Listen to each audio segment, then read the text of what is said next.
Hello everyone, so welcome back to our channel. आज मैं आपको 5 ऐसे रीजन बताने वाला हूँ जिसके बाद आप खुद डिसाइड कर लो कि M2 2026 में लेना वर्थ इट रहेगा या नहीं।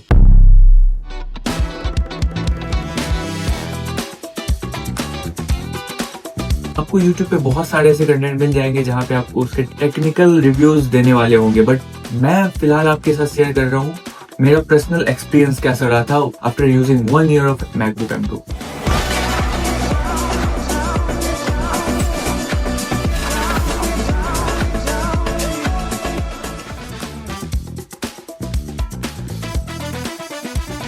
सबसे पहला पॉइंट है डिस्प्ले जो आता है वो 2 वेरिएशंस के आते हैं। सबसे पहला 13.6 inch and second is 15.3 inch.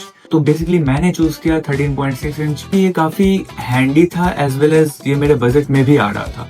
MacBook M2 आता है लिक्विड रेटिना डिस्प्ले के साथ। लिक्विड रेटिना डिस्प्ले जो है इसका वो काफी aesthetic as well as classy look इसे प्रोवाइड करता है एंड इसका जो लुक है वो काफी अच्छा है, देखने में काफी अच्छा लगता है। तो आपको वर्क एक्सपीरियंस काफी इनहेंस्ड वर्क एक्सपीरियंस प्रोवाइड करता है। एक इशू इसके साथ ये है कि अगर सुबह में अगर आप इसे एक बार क्लीन कर दे तो शाम तक होते होते इसका डिस्प्ले पूरी तरह से गंदा हो जाता है और थोड़ा भी स्क्रीन टच हो गया है तो बेसिकली वहां पे मार्क पड़ जाते हैं। Now the second thing is battery. Of course, MacBook is known for its battery life, extensive battery life. तो जब मैं इसे स्टार्टिंग में लिया था तो इसका बैटरी काफी अच्छा चलता था। As per the service provider told it will provide 18 hours battery life once charge fully. जब मैं 1 महीने यूज किया था तो प्रॉपर्ली इसका बैटरी काफी अच्छा चल रहा था, लगभग एटलीस्ट 14 to 15 hours बहुत अच्छा चल रहा था। बट जैसे जैसे समय बीता इस पे काफी वर्क हुए तो इसका अभी बैटरी एफिशिएंसी 95% हो चुका है and even after using 1 year rigorously I found that it's still surviving for 8 to 10 hours per day.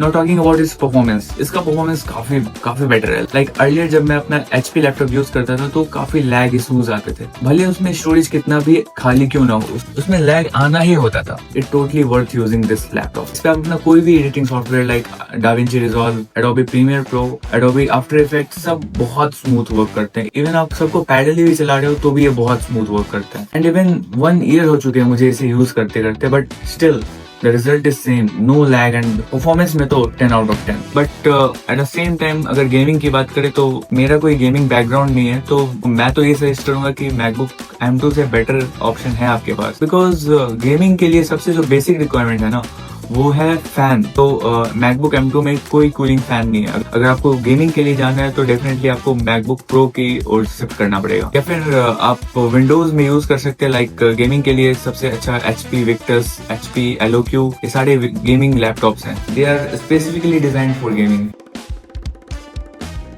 Now अब आते हैं इसके वेट की ओर। तो काफी लाइट वेट एंड हैंडी है। अगर आपका बैकग्राउंड एडिटिंग वाला है, अगर आपके क्लाइंट के वर्क आ गए तो आप कभी भी इसे ओपन करके यूज कर सकते हैं without any issue. Unlike other gaming laptop which is very heavy to use, it is very lightweight and handy and you can use it anywhere wherever you want. Now the fifth point, that is my personal experience with this laptop. Actually मेरा जो main motive था इस laptop को लेने का वो था editing. जब मैं अपना पुराना HP का लैपटॉप यूज करता था उसमें काफी लैग इश्यूज होते थे एंड ओवर हीटिंग होती थी। इवन उसमें कूलिंग फैन थे, स्टिल वो बहुत ज्यादा हीट होता था। नाउ यहाँ पे ये इशू रिजॉल्व हो गया कि इसमें कोई भी लैग इश्यूज नहीं आते एंड हीटिंग बहुत ही मिनिमल हीटिंग होती है, और वो भी तब जब आप एक्सपोर्ट कर रहे हो। उसमें जब एक्सपोर्ट की बारी आती थी तो उसमें घंटों लगते थे एक्सपोर्ट होने में, बट यहाँ आपको क्विक एक्सपोर्ट फीचर्स मिलते हैं जिसमें आपका काफी टाइम सेव होता है।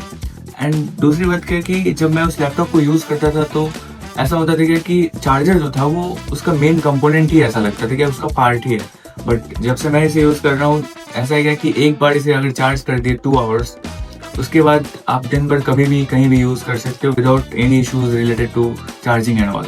काफी अच्छा एक्सपीरियंस रहा है इस लैपटॉप के साथ and I am still using this laptop. Even इसके साथ 1 साल हो गए हैं बट ऐसा कोई बहुत ज्यादा मेजर इश्यूज नहीं आए हैं। मेरा बेसिकली जो वर्क है वो एडिटिंग है एज वेल एज कोडिंग है, तो दोनों में कहीं भी किसी भी प्रकार का इश्यूज नहीं है। तो ये था ओवरऑल एक्सपीरियंस मेरा इस लैपटॉप के साथ। तो अगर आपका बजट अंडर 60 to 70K है तो डेफिनेटली आप M2 लीजिए। M2 इवन M4 का बेस वेरिएंट भी आपको इस प्राइस में मिल जाएगा। इसके साथ साथ अगर आपको गेमिंग लैपटॉप लेना है तो डेफिनेटली आप बहुत सारे गेमिंग लैपटॉप्स हैं लाइक HP के Victus, Eloque, ये सारे गेमिंग के लिए बहुत अच्छे हैं एंड आपको इसी प्राइस रेंज में गेमिंग वाले लैपटॉप भी मिल जाएगा। आपका बजट प्रो का है तो definitely you should go for Pro. We will see you in the next video. Till then, take care and keep working hard.